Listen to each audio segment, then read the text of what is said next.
Bismillahirrahmanirrahim. Assalamualaikum warahmatullahi taala wabarakatuh. Kif halukum?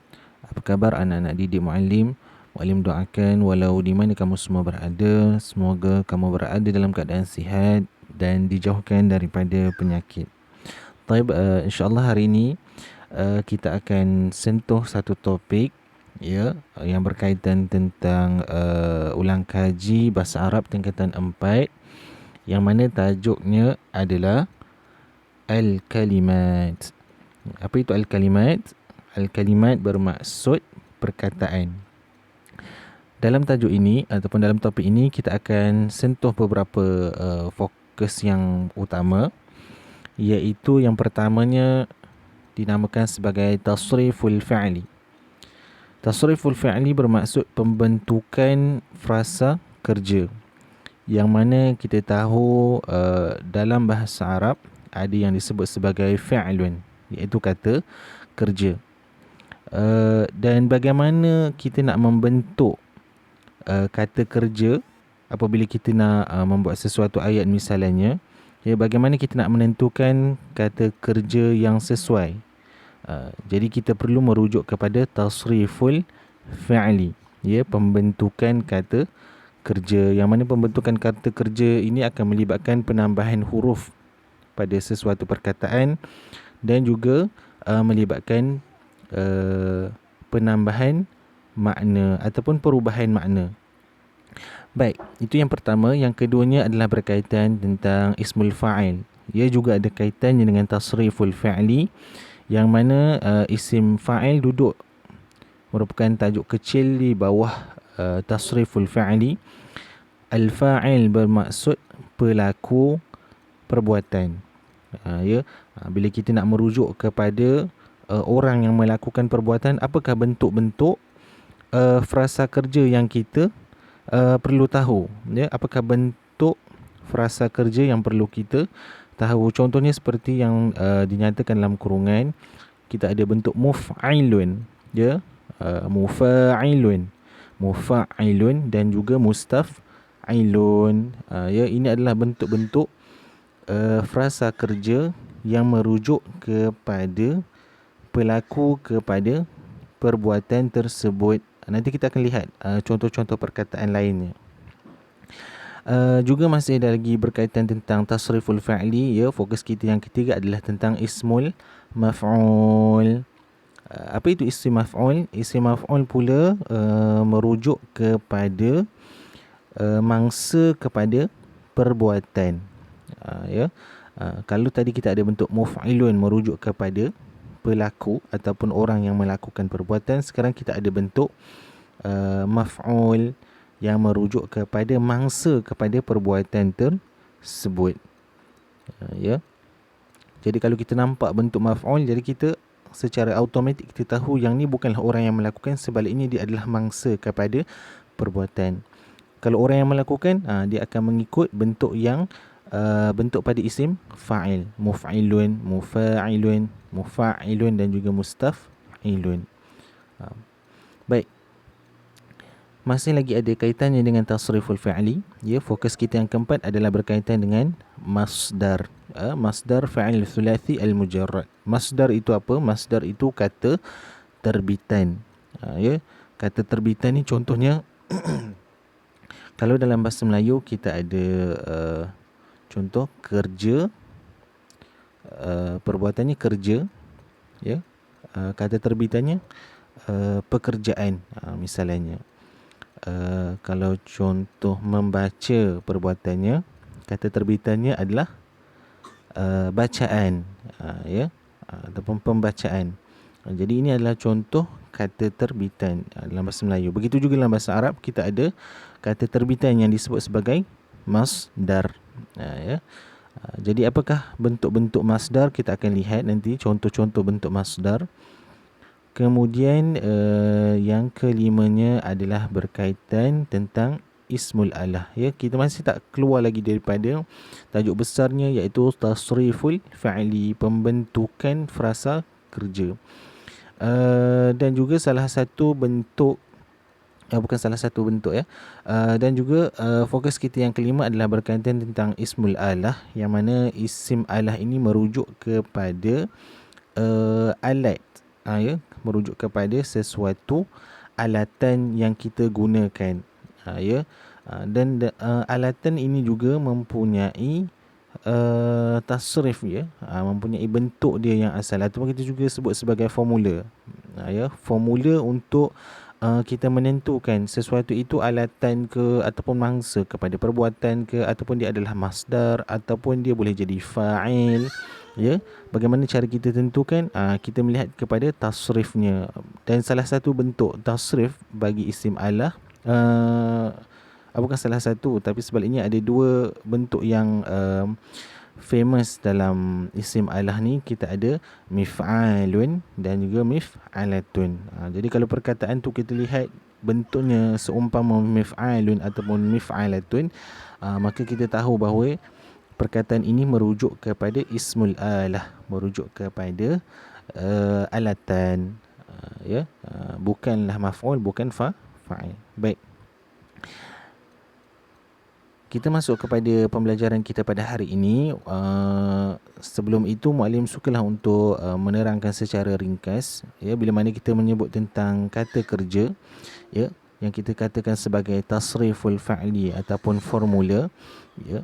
Semua formula dalam kata kerja bahasa Arab ini biasanya bermula dengan tiga huruf ataupun 4 huruf, ya. Yang kita sebut sebagai, kalau 3 huruf kita sebut sebagai ats-tsulathi. Semua sekali sebut ats-tsulathi. Ahsantum. Ataupun dia boleh berlaku dengan 4 huruf, yang kita sebut sebagai ar-ruba'i. Semua sekali sebut ar-ruba'i. Ahsantum. Baik, muallim akan bagi contoh untuk ats-tsulathi. Cuba kita lihat. Formulanya akan menggunakan perkataan fa'ala, ya, akan menggunakan perkataan fa'ala, yang mana fa'ala ataupun fi'lun ini juga merujuk kepada perbuatan, ya. Formulanya, contoh kita dapat lihat, contohnya perkataan kataba, ya, perkataan kataba, ya. Perkataan kataba formulanya adalah fa'ala ataupun tasrifnya adalah fa'ala, ya. Sebab kita kata asal bagi sesuatu kata kerja biasanya datang daripada tiga huruf. Contoh lain, perkataan daraba, ya, kan kalau kita lihat sama seumpama fa'ala, datang daripada tiga huruf. Dan kalau seandainya kita diminta untuk memecahkan atau pecahkan perkataan daraba ini, kita akan kata macam mana? Huruf dad berada pada kedudukan fi'il, ya. Dia berada pada kedudukan fa'il, manakala huruf ra berada pada kedudukan ain fi'il. Kemudian huruf ba berada pada kedudukan lam fi'il. Baik, kita bagi contoh lain pula. Contohnya perkataan qara'a. Kalau misalnya kamu diminta untuk pecahkan perkataan qara'a, bermaksud membaca. Tapi kalau misalnya kamu diminta untuk pecahkan perkataan qara'a, nyatakan kedudukan qaf. Di manakah kedudukan qaf? Huruf qaf pada perkataan qara'a berada pada kedudukan fi'il, ya, fi'il. Huruf ra, di manakah kedudukan huruf ra dalam perkataan qara'a? Huruf ra berada pada kedudukan ain fi'il. Kenapa kita kata berada pada kedudukan ain fi'il? Sebab dia berada pada huruf yang tengah, sama macam formulanya, iaitu fa ain lam, ya. Jadi huruf yang di tengahnya adalah huruf ain, maka huruf ra berada pada kedudukan ain fi'il. Di mana pula huruf alif dalam perkataan qara'a? Huruf alif berada pada kedudukan lam fi'il, ya. Itu contohnya, ya. Jadi perkataan qara'a formulanya ataupun tasrifnya ataupun perkataan lain adalah wazan, ya. Wazannya adalah fa'ala. Baik, muallim nak datangkan kepada kamu contoh bagi formula-formula yang berada pada jenis ats-tsulathi, iaitu yang mempunyai 3 huruf yang asal. Walau macam mana pun, ya, ats-tsulathi ini ada 2 pembahagian. Yang pertamanya disebut sebagai al-mujarrad, yang mana 3 huruf asalnya tidak ada sebarang penambahan. Manakala al-mazid, daripada 3 huruf itu berlaku lagi penambahan huruf. Jadi bila 3 huruf tambah lagi beberapa huruf, maka dia bukan lagi 3 huruf. Cuma asal perkataan tersebut adalah 3 huruf. Baik, contoh bagi al-mujarrad kita ada perkataan fa'ala yaf'ulu. Contohnya perkataan nasara. Jadi kalau fa'ala, nasara akan jadi yaf'ulu misalnya. Jadi nasara akan jadi yang suru. Okey, contoh lainnya ada fa'ala yaf'ilu. Contoh perkataannya daraba yadribu. Contoh lain fa'ala yaf'alu jadi fataha yaftahu. Okey, kalau kamu lihat yang mana bahagian al-mujarradnya, al-mujarrad adalah bahagian huruf yang 3 sahaja. Yang mana perkataan yang mempunyai 3 huruf. Adapun contoh tadi, kalau kita lihat petak yang paling atas, fa'ala yaf'ulu, yaf'ulu tu merujuk kepada fi'il mudhari'. Bila mana kita nak merubah makna daripada fa'ala ni makna untuk fi'il madhi, menunjukkan kepada perbuatan yang telah berlaku. Bila mana kita nak datangkan dia makna perbuatan yang sedang berlaku, maka daripada fa'ala akan berubah menjadi yaf'ulu.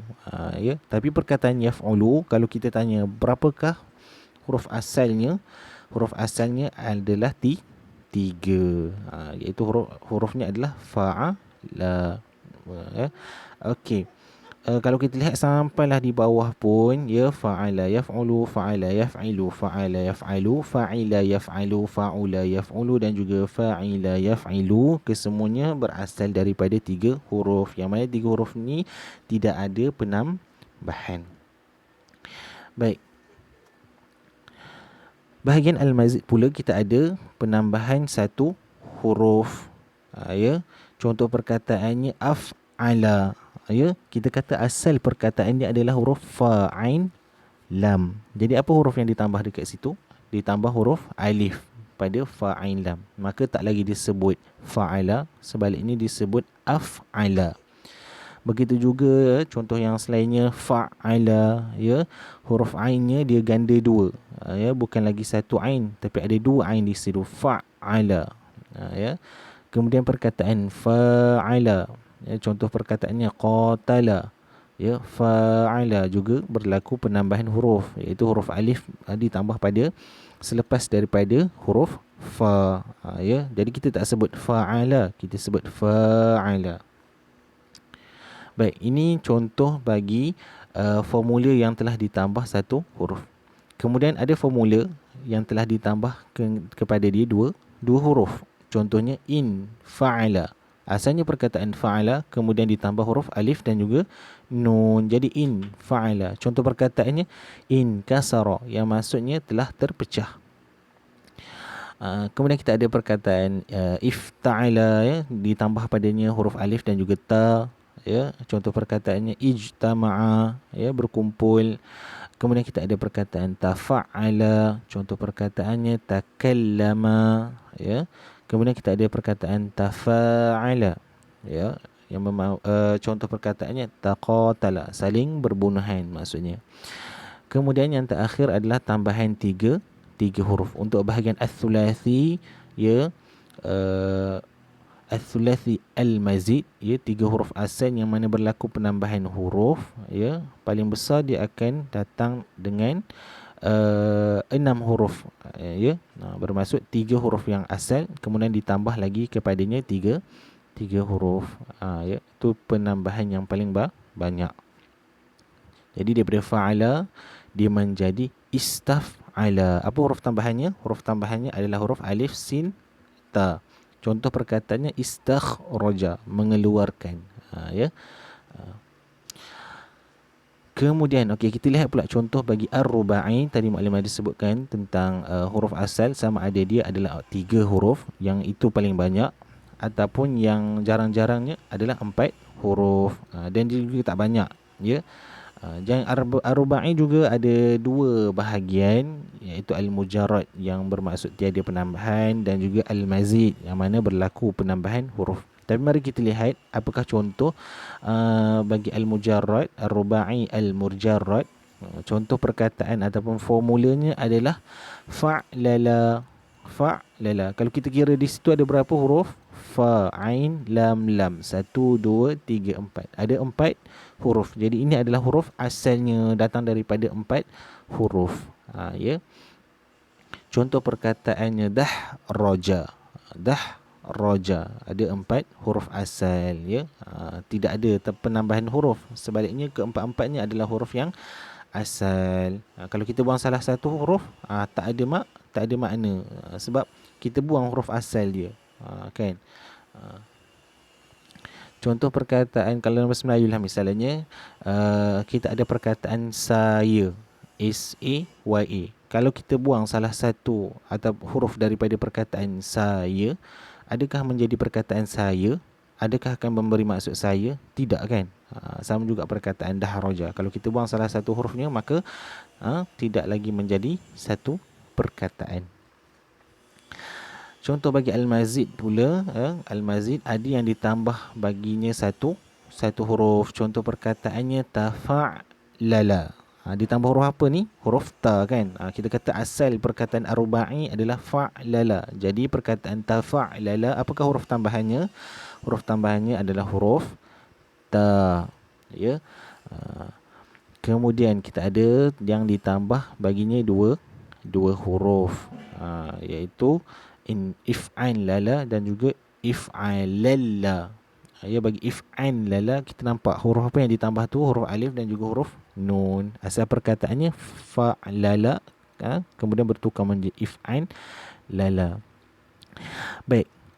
Kenapa, kalau kita tanya, kenapa berlaku penambahan huruf ni? Kepada as-sulasi dan juga ar-rubai. Jawapan kita, penambahan huruf atau pertukaran bentuk berlaku untuk menambah makna pada perkataan supaya sesuai dengan apa yang ingin disampaikan. Ya, setiap bentuk ataupun setiap formula ini ada makna-maknanya yang tertentu. Maka bila mana kita nak memilih perkataan, kita perlu ikut formulanya, ya. Kita perlu formula asalnya supaya kita dapat menyampaikan sesuatu perkataan dengan betul. Ya. Baik.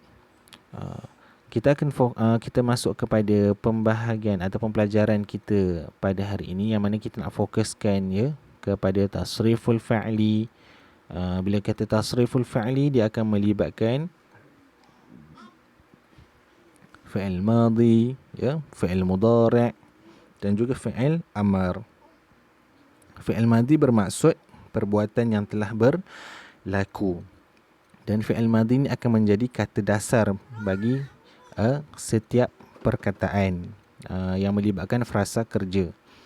Kemudian kita ada fi'il mudhari'. Bila fi'il madhi, ya, dia menunjukkan perbuatan yang telah berlaku. Jadi bila mana kita nak tukar maknanya kepada sedang berlaku, jadi kita tak akan ikut lagi bentuk fi'il madhi. Kita akan ikut bentuk fi'il mudhari' ataupun formula fi'il mudhari'. Daripada fi'il mudhari' boleh bertukar pula kepada fi'il amar, iaitu kata perintah. Ya. Kemudian boleh juga satu-satu frasa kerja tu kita nak merujuk bahawa dia adalah fa'il, iaitu berlaku kepada perbuatan, ya, ataupun maf'ul atau mangsa kepada perbuatan tersebut. Daripada fa'il juga, ya, daripada sesuatu frasa kerja juga boleh kita nak merujuk maknanya kepada masdar, iaitu kata terbitan. Seperti contoh yang kita bagi tadi, kan, perkataan membaca boleh jadi pembacaan ataupun bacaan. Baik, mari kita lihat contohnya. Ini Muallim datangkan contoh daripada bentuk-bentuk as-sulasi dan juga ar-rubai. Contoh as-sulasi ni kita ada perkataan fa'ala, kemudian selebihnya adalah perkataan sama ada berlaku penambahan huruf. Tidak ada rubai di sini, hanya fokus kepada as-sulasi. tetapi as-sulasi yang asalnya 3 huruf ataupun berlaku penambahan huruf. Kita ada perkataan af'ala, fa'ala, fa'ala dan juga istaf'ala. Baik, kita lihat dulu perkataan fa'ala. Fa'ala ketika mana fi'il mudhari'nya dia boleh menjadi yaf'alu. Bila dia jadi fi'il amar, dia akan jadi if'al. Walau bagaimanapun, kalau kamu lihat tadi bahagian fi'il as-sulasi yang mana asalnya 3 huruf, ya, kadang-kadang perkataan fa'ala boleh datang dalam baris yang lain. Contohnya fa'ala yaf'ulu, kan? Fa'ala yaf'ulu. Jadi bila fa'ala yaf'ulu, fi'il amarnya akan jadi uf'ul, ya. Bukan lagi macam tadi. Fa'ala yaf'alu. Tadi fa'ala yaf'alu if'al. Okey. Tapi sekarang bila kita nak kata fa'ala yaf'ulu akan jadi uf'ul. Itu formula dia. Dan juga contoh lain fa'ala yaf'ilu if'il. Ya, begitu cara kita nak merubah perkataan ataupun frasa kerja dalam bahasa Arab. Kemudian bentuk daripada fa'ala, bila mana kita nak merujuk bahawa dia adalah pelaku kepada perbuatan tersebut, kita akan ubah kepada bentuk fa'ilun. Ya, fa'ilun. Contoh perkataannya kita akan lihat nanti. Kemudian kita akan ubah pula, kalau contohnya kita nak kata dia bukannya pelaku tapi sebaliknya adalah mangsa. Jadi kita tak akan guna fa'ilun. Kita akan guna maf'ulun. Daripada perkataan fa'ala yang asalnya fa'ala, ya, datang daripada 3 huruf, kita tukarkan bentuk dia menjadi maf'ulun. Maka dia akan memberi makna mangsa kepada perbuatan. Sebaliknya kalau kita tukarkan dia kepada bentuk fa'lun, ya, daripada fa'ala, kesemuanya baris atas, kita ganti pula dalam bentuk fa'lun. Maka daripada fa'ala tadi yang asalnya dia ada memberi maksud perbuatan yang telah berlaku ataupun fi'lul madhi, kita sebut sebagai fi'lul madhi, ya. Sekarang bila kita sebut fa'lun, maka dia bukan lagi fi'il madhi. Dia adalah apa? Dia adalah masdar. Begitu juga bagi perkataan-perkataan yang lain, ya. Af'ala juga boleh merubah menjadi fi'il mudhari', akan menjadi yuf'ilu, bila mana dia jadi fi'il amar akan jadi af'il, ya. Bila dia jadi pelaku perbuatan, dia akan disebut sebagai muf'ilun.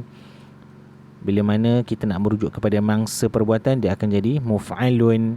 Bila kita nak menjadikan dia masdar, kita akan sebut sebagai if'alun. Fa'ala akan jadi yufa'ilu ketika mana mudhari', fi'il amarnya akan disebut sebagai fa'il. Kemudian bila mana kita nak merujuk kepada makna pelaku perbuatan, daripada perkataan fa'ala akan jadi mufa'ilun. Kemudian untuk bagi mangsanya kita akan sebut mufa'alun, ya. Kalau kamu lihat, untuk bahagian yang lebih daripada 3 huruf ataupun yang asalnya 3 huruf tetapi berlaku penambahan huruf, ya, untuk bahagian fa'il dan dan juga maf'ulnya, ya, untuk bahagian pelaku perbuatan dan juga mangsa perbuatannya hanya berbeza baris pada kedudukan ain fa'il, ya. Pada kedudukan ain dia, ya, pada huruf ainnya akan berlaku perubahan baris sahaja. Untuk pelaku dia berbaris bawah, untuk mangsa dia berbaris atas. Mufa'ilun, mufa'alun. Kemudian kalau kita nak jadikan dia masdar, kata terbitan, kita akan sebut taf'ilun. Bukan lagi sebut fa'ala, tapi kita sebut taf'ilun. Bagi perkataan fa'ala juga ada bentuknya. Contohnya yufa'ilu.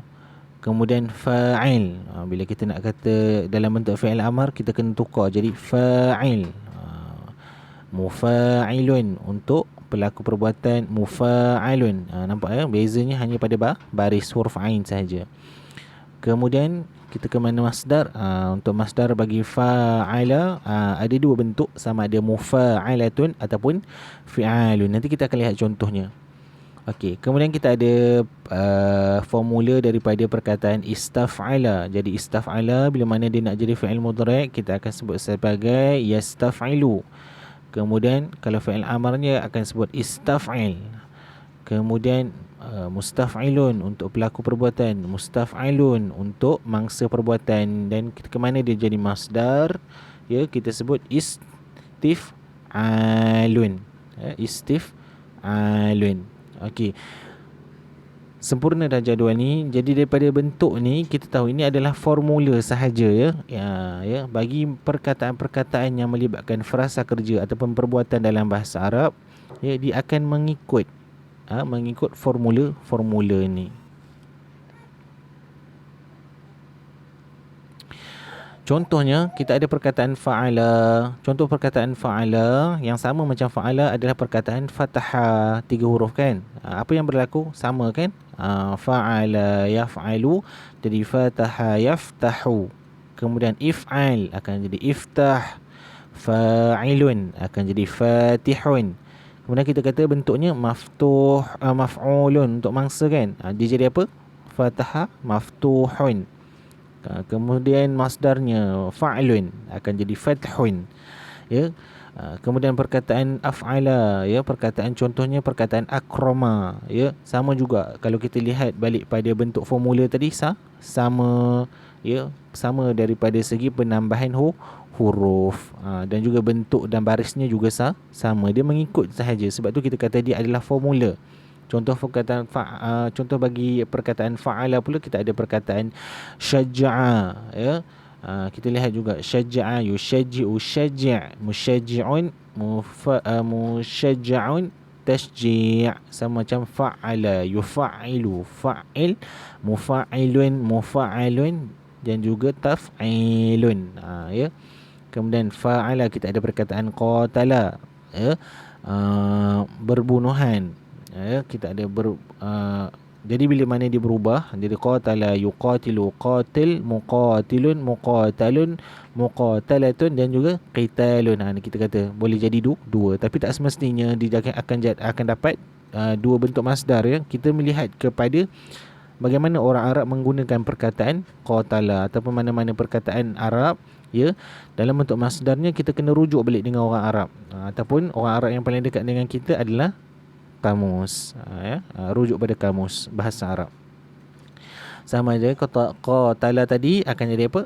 Contoh formulanya adalah fa'ala, yufa'ilu, fa'il, mufa'il, mufa'al, mufa'alatun, dan juga fi'alun, ya. Kemudian kita ada perkataan istaf'ala yang terakhir sekali, contohnya perkataan istakhdama, ya, istakhdama. Istakhdama akan jadi apa? Yastakhdimu, istakhdim, mustakhdimun, mustakhdamun, dan juga istikhdam. Asal daripada wazan ataupun formula dia tadi, tasrif dia tadi. Istaf'ala, istaf'ala, yastaf'ilu, istaf'il, mustaf'ilun, mustaf'alun, istif'alun. Ya, tengok bentuknya sama. Baik. Terakhir sekali kita akan sebut tentang isim alah, iaitu frasa nama yang merujuk kepada sesuatu alatan yang mana tasrifnya ada dalam bentuk mif'alun ataupun mif'alatun, ya. Ada beberapa bentuk tasrif ataupun formula yang lain, tapi kita akan fokus kepada dua bentuk ni sahaja. Contoh alatan yang menggunakan tasrif mif'alun adalah contohnya misbahun, lampu, miftahun, kunci, mibratun, pengasah, mizanun, alat timbangan, ya, mikwatun ataupun kita sebut sebagai mikwah, iron, setrika, dan juga ada mimhatun, pemadam, ya. Contoh pula bagi mif'alatun, miknasatun, penyapu, mirsalatun, wash machine, ataupun mesin basuh, mistaratun, pembaris, mirwahatun, kipas, mimsahatun, pemadam papan putih, dan juga mihfazatun, ya, mihfazatun, pencil box, ya, pencil box, ataupun wallet, ya, boleh juga memberi makna wallet, beg dompet, ya, tempat simpan duit. Baik, Kalau kamu lihat perkataan-perkataan ini, dia mempunyai tasrif dia juga, iaitu tasrifnya apa? Sama ada mif'alun ataupun mif'alatun. Jadi misalnya contoh, ditanyakan kepada kamu, apakah tasrif bagi perkataan misbahun? Tasrif ataupun formulanya adalah mif'alun.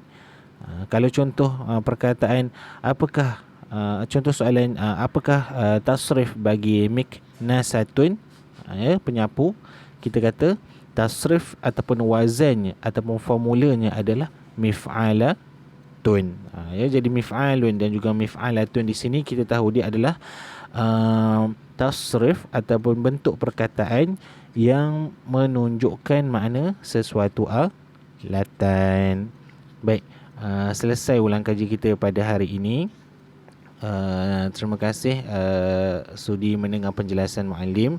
Muallim mengharapkan kamu semua diberikan hidayah kefahaman. Itu saja daripada Muallim. Ya, Assalamualaikum warahmatullahi taala wabarakatuh.